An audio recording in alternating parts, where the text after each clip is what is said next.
E a verdade é que a reforma é uma realidade reversível, as empresas precisam se preparar e nós precisamos de profissionais que se posicionem como especialistas na reforma tributária para criarem e ocuparem os espaços consultivos.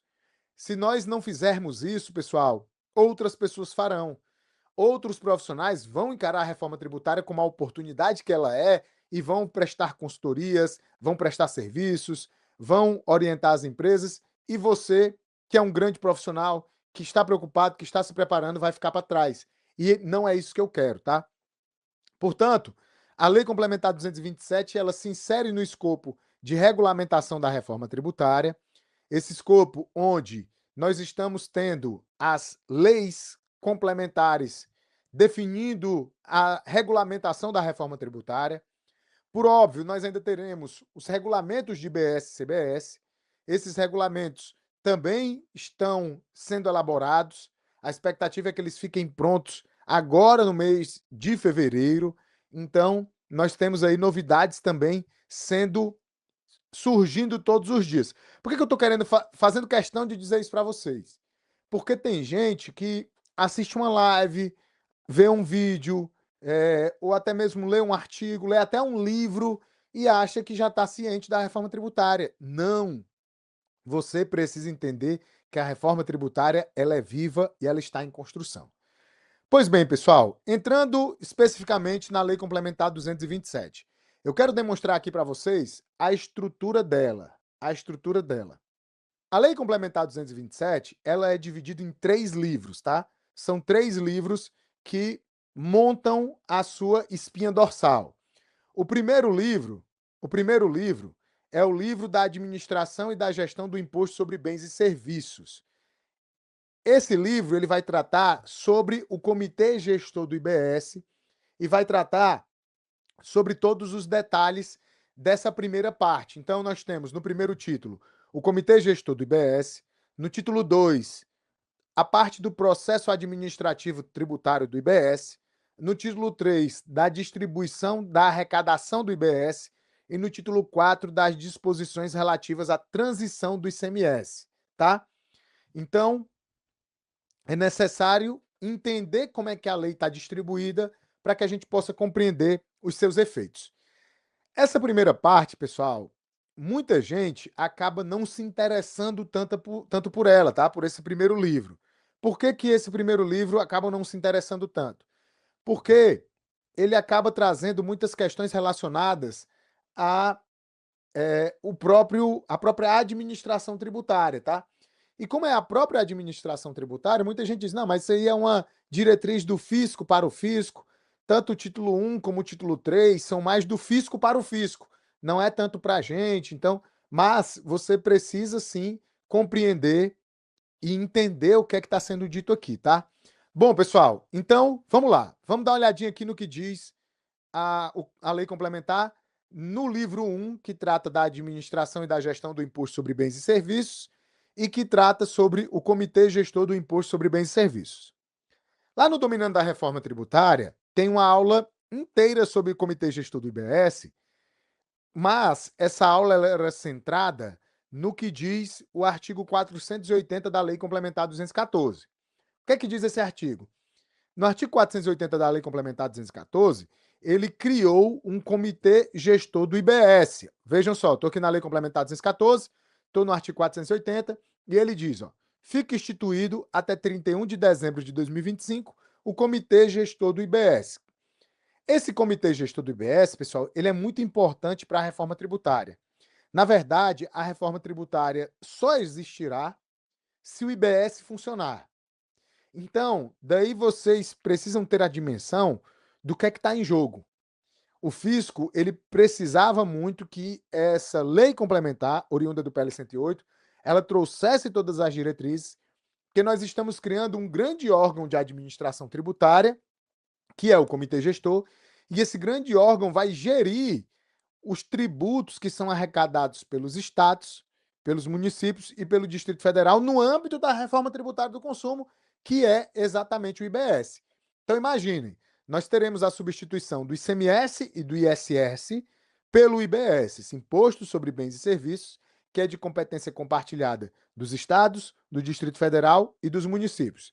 E toda essa administração será feita por esse órgão, que é o comitê gestor, tá? Então, lá nós temos uma aula tratando sobre o artigo 480. Qual é a diferença? A diferença é que aquela era a versão transitória do comitê gestor. Agora nós estamos na versão definitiva do comitê gestor. Então, fica instituído de modo definitivo, aqui no artigo 1º da Lei Complementar 227, o Comitê Gestor do IBS, do Imposto sobre Bens e Serviços, entidade pública com caráter técnico e operacional, sob regime especial, com sede e foro no Distrito Federal, dotado de independência técnica, administrativa, orçamentária e financeira, relativamente à competência compartilhada para administrar o Imposto sobre Bens e Serviços, de que trata o artigo 156-A da Constituição, que é exatamente o IBS, o Imposto sobre Bens e Serviços. O parágrafo único diz: o Comitê Gestor do IBS, nos termos da Constituição Federal e desta lei complementar, é quem vai definir as diretrizes e coordenar a atuação de forma integrada das administrações tributárias e das procuradorias dos estados, do Distrito Federal e dos municípios, observadas as respectivas competências. E terá sua atuação caracterizada pela ausência de vinculação, tutela ou subordinação hierárquica. Ou seja, o comitê gestor, ele não fica subordinado à Receita Federal. O comitê gestor, ele não fica subordinado ao Ministério da Fazenda. O comitê gestor, ele tem independência, ele tem ausência de tutela, vinculação ou subordinação a qualquer órgão da administração pública, tá? E aí, pessoal, vou abrir aqui para vocês o próprio site do Comitê Gestor do IBS. O Comitê Gestor do IBS, ele tem um site próprio, que é esse que está aí na tela, aparecendo para vocês, onde você pode ver toda a parte institucional do Comitê Gestor, as últimas notícias. Nós temos guia administrativo, nós temos também uma central de conteúdos com guias, cartilhas, comunicados oficiais, documentos técnicos. Inclusive, eu recomendo muito que vocês baixem as cartilhas, tá? As cartilhas, elas são muito importantes, Nós temos 2 cartilhas. A primeira traz muitos exemplos elucidativos a respeito da operacionalização com os documentos fiscais eletrônicos. A segunda cartilha já é mais focada na questão do piloto do IBS, principalmente nos testes da apuração assistida. Então, recomendo demais que vocês baixem essas cartilhas.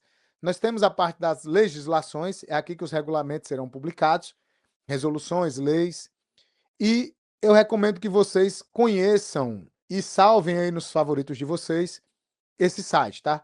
Comitê Gestor do IBS, cgibs.gov.br. Além disso, pessoal, compete ao Comitê Gestor o quê? Editar o regulamento único, arrecadar o imposto, efetuar compensações, retenções e distribuir o produto da sua arrecadação, bem como definir o contencioso administrativo em matéria de IBS. Porque em matéria de CBS prevalecem as regras do processo administrativo fiscal tributário, tá? Já que a CBS é de competência da União. Nós temos, pessoal, no título 2, toda a parte que vai tratar a respeito desse contencioso administrativo tributário, tá? Do processo administrativo tributário em matéria de IBS. Vale destacar, pessoal, que dentro do Dominando da Reforma Tributária, nós teremos uma aula só focada no processo administrativo tributário, tá? Já que nós estamos vendo ele ser redesenhado. Além disso, nós temos no título 3 a parte da distribuição da arrecadação e no título 4 disposições relativas à transição do ICMS. Essa parte do título 4, pessoal, da transição do ICMS, ela é muito importante também. Por quê? Porque nós sabemos que nós teremos um período de transição que se iniciará em 2029 e que vai até 2032. Só que essa transição de 2029 a 2032, ela é uma transição que vai acontecer de forma gradativa. Só que Lá em 2033, nós teremos um corte mais abrupto, onde o ICMS será definitivamente extinto. É por isso que aqui, na Lei Complementar 227, a partir do artigo 132, ele vai começar a falar sobre eventuais saldos credores de ICMS, como que você vai utilizar esse saldo credor, como que você vai fazer o pedido de homologação desse saldo para que você possa compensá-lo com o IBS, vai explicar sobre a compensação. Então, nós temos várias regras que são ditadas aqui na Lei Complementar 227 a respeito dessa transição em matéria do ICMS. Lembrando, tá, pessoal, que apesar de serem irmãos gêmeos, IBS e CBS, não é permitida a compensação cruzada entre eles, tá? Você não pode compensar um crédito de IBS com a CBS, você não vai poder compensar um crédito de CMS com a CBS, você não vai poder compensar um crédito de PIS e COFINS com o IBS. Tributos federais, você pode compensar, é por isso que você vai poder compensar PIS e COFINS com CBS, PIS e COFINS com outros tributos federais, mas o IBS você só terá créditos acumulados do ICMS, tá? ICMS. Lembrando, tá, pessoal, que a CBS, ela já substitui o PIS e COFINS agora em 27, tá? Eu digo agora em 27 porque faltam 10 meses, tá? 10 meses. Então, tá aí. Tá muito próximo. E aí, gostou desse vídeo? Então vou fazer o pedido de sempre, você já sabe. Clique em curtir, compartilhar, clica no hype, se inscreve no canal, ativa as notificações. Nós estamos com uma meta de agora atingirmos a marca de 70 mil inscritos. 70 mil apaixonados por contabilidade e direito tributário. Então participe, eu conto com a sua ajuda. Diariamente nós estamos publicando novos conteúdos e você, para não perder nada, precisa estar inscrito. Vai lá, se inscreve e eu te vejo no nosso próximo vídeo.